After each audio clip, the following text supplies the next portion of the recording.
नमस्कार। चलिए आज इतिहास के पन्नों को पलटते हैं और उस दौर में चलते हैं जब गुजरात के खेड़ा में बिल्कुल साधारण से किसानों ने एक बहुत बड़े साम्राज्य को चुनौती दे डाली थी। जी हां, ये कहानी है 1918 के खेड़ा सत्याग्रह की, संकल्प और एकता की एक ऐसी गाथा जो आज भी हमें बहुत कुछ सिखाती है। तो इस पूरी कहानी को हम 5 हिस्सों में समझेंगे। सबसे पहले वो अन्यायपूर्ण टैक्स क्या था, फिर सत्याग्रह का असल मतलब क्या होता है। इसके बाद हम देखेंगे कि लोग कैसे एकजुट हुए, उनके संकल्प की परीक्षा कैसे हुई और आखिर में खेड़ा की इस विरासत ने भारत के भविष्य पर क्या असर डाला। तो हमारी कहानी शुरू होती है 1918 में गुजरात के खेड़ा जिले की सूखी और फटी हुई जमीन से। ये वो वक्त था जब एक तरफ तो प्रकृति का कहर था और दूसरी तरफ सरकार की जिद, और इन दोनों के बीच पिस रहे थे बेचारे किसान।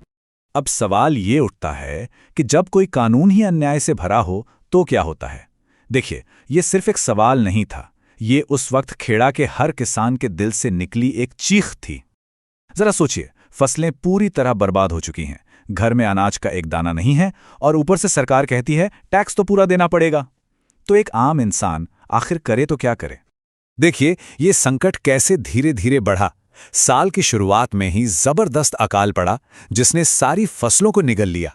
इसके बावजूद साल के अंत तक ब्रिटिश सरकार ने किसानों से पूरे टैक्स की मांग कर डाली और बस इसी अन्याय ने एक बहुत बड़े संघर्ष की नींव रख दी। हालात वाकई बहुत गंभीर थे। किसान पूरी तरह से लाचार हो चुके थे। देखिए, कानून के हिसाब से, मतलब लैंड रेवेन्यू कोड के मुताबिक, अगर फसल का उत्पादन 1/4 से भी कम हो तो टैक्स माफ हो जाना चाहिए था। पर यहां तो फसलें लगभग पूरी तरह से तबाह थीं। किसान मदद की गुहार लगा रहे थे, लेकिन सरकार उनकी सुनने को तैयार ही नहीं थी। उनका तो बस एक ही जवाब था, टैक्स तो देना ही पड़ेगा। और यही था ब्रिटिश सरकार का वो कठोर और कह सकते हैं बिल्कुल असंवेदनशील रवैया। उनका तर्क था, नियम तो नियम होता है, भले ही लोग भूखे क्यों ना मर रहे हों। और सच कहूं तो यही जिद इस पूरे आंदोलन का सबसे बड़ा कारण बनी। तो जब किसानों की आखिरी उम्मीद भी टूटने लगी थी, ठीक तभी उनकी आवाज सुनने के लिए महात्मा गांधी खेड़ा पहुंचे।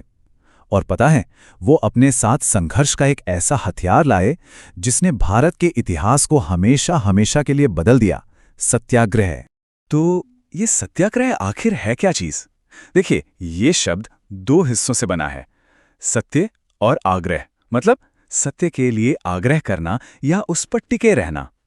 ये बिना कोई हथियार उठाए, बिना किसी हिंसा के, सिर्फ अपनी नैतिक शक्ति के बल पर अन्याय के खिलाफ खड़े होने का एक तरीका है। ये आत्मा की शक्ति है। गांधी जी का संदेश बिल्कुल सीधा और साफ था, अगर आपकी मांग सच्ची है तो टैक्स मत चुकाइए। लेकिन उन्होंने एक शर्त रखी जो इस आंदोलन की आत्मा थी, ये पूरा संघर्ष पूरी तरह से अहिंसक होगा, चाहे सामने से कितना भी उकसावा क्यों ना आए। अब एक विचार को हकीकत में बदलना था। सत्याग्रह के इस सिद्धांत को किताबों से निकालकर खेड़ा के खेतों तक लाना था। और यकीन मानिए, ये काम जरा भी आसान नहीं था। इस आंदोलन को जमीनी स्तर पर संगठित करने की जिम्मेदारी उठाई सरदार वल्लभ भाई पटेल ने। उन्होंने गांधी जी के आदर्शों को एक ऐसी संगठित ताकत में बदल दिया जिसे हिला पाना किसी के बस में नहीं था। पटेल ने एक एक करके कदम उठाए। वो गांव-गांव की यात्रा पर निकले, किसानों के साथ बैठे, उनकी पीड़ा को सुना और उससे महसूस किया। और फिर उन्होंने उन सभी को एक ही झंडे के नीचे लाकर खड़ा कर दिया। उन्होंने किसानों में ये विश्वास जगाया कि जब तक वो सब एकजुट है ना, कोई भी ताकत उन्हें तोड़ नहीं सकती। और अब समय आ गया था सीधी टक्कर का। एक तरफ थे हजारों एकजुट किसान और दूसरी तरफ थी ब्रिटिश सरकार की पूरी ताकत। ये सिर्फ एक आंदोलन नहीं था, ये उन किसानों के संकल्प की असली परीक्षा थी। ब्रिटिश सरकार ने भी किसानों के संकल्प को तोड़ने के लिए हर तरीका आजमाया। उनकी जमीनें छीन लेने की धमकियां दी गईं, उनके घरों पर नोटिस चिपकाए गए, यहां तक कि उनके मवेशियों को भी जब्त करने की बात कही गई। दबाव हर गुजरते दिन के साथ बढ़ता ही जा रहा था। तो एक तरफ सरकार अपनी जिद पर अड़ी थी कि टैक्स तो लेकर रहेंगे, और दूसरी तरफ किसान अपने संकल्प पर।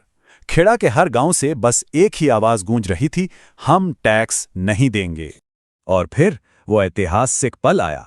हजारों किसानों की एकता और उनकी अहिंसक दृढ़ता आखिरकार जीत गई। इतने भारी दबाव और धमकियों के बावजूद वो 1 इंच भी पीछे नहीं हटे और अंत में एक शक्तिशाली साम्राज्य को उनके सामने झुकना पड़ा।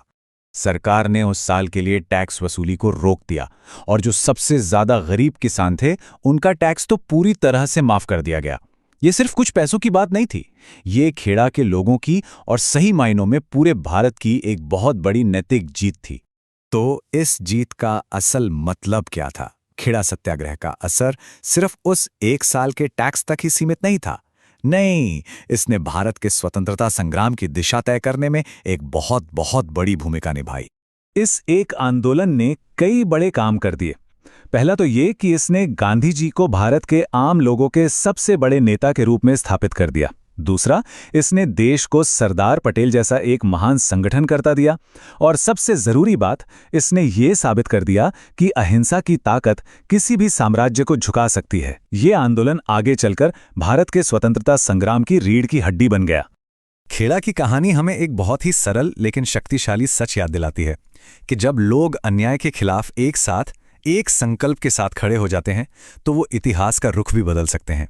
और ये आज भी हमें सोचने पर मजबूर करता है कि एकता की असली ताकत आखिर है क्या।